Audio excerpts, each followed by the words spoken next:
Les aurores polaires sont des phénomènes lumineux qui se produisent proches des pôles. On les appelle les aurores boréales dans le nord et les aurores australes dans le sud.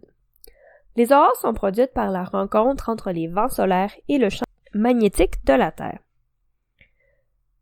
Parlons un peu de ces deux phénomènes séparément, avant de voir plus en détail comment se forment les aurores. Les vents solaires.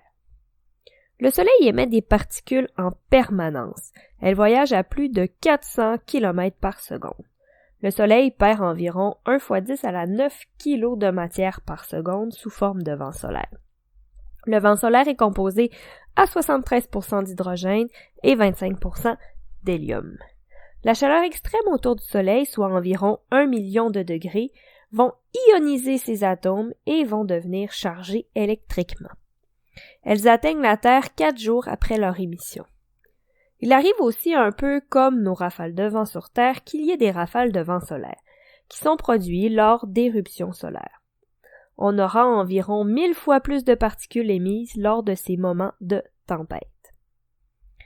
Parce que ce sont des particules très énergétiques et chargées électriquement, les vents solaires, en période de forte émission, durant les tempêtes solaires par exemple, peuvent venir perturber les transmissions électromagnétiques, entre autres le travail des satellites notamment. Ces vents solaires sont également très dangereux pour la santé humaine. Elles sont capables d'entrer dans notre ADN et d'en perturber le codage, ce qui provoque des cancers. Mais pas de panique, attends de voir la suite. Le champ magnétique de la Terre. Tu te rappelles peut-être que dans T1.1, on a vu la structure de la Terre. On a vu que le noyau externe de la Terre était fait de fer et de nickel liquide et que les mouvements de convection à l'intérieur de cette structure produisaient un champ magnétique. Le champ magnétique, ce sont des lignes invisibles qui sont détectées par une boussole. L'aiguille de la boussole s'oriente sur les lignes du champ magnétique. Le champ magnétique va être ressenti au-delà de l'ionosphère, à environ 800 à 1000 km de la surface de la Terre. On appellera la limite du champ magnétique la magnétosphère pour suivre les différentes couches de l'atmosphère. Interaction entre le vent solaire et les champs magnétiques. Au-delà de 1000 km de la surface de la Terre, les lignes du champ magnétique sont perturbées par les vents solaires. Tu te souviens, ce sont des particules chargées qui vont entrer en interaction avec les lignes de champ. Le champ magnétique de la Terre fait dévier ces particules de vent solaire à 60 000 km de la Terre. Par un mouvement des particules déviées, il y a la création d'une spirale au-dessus des pôles. C'est comme si les particules déviées étaient aspirées par les pôles.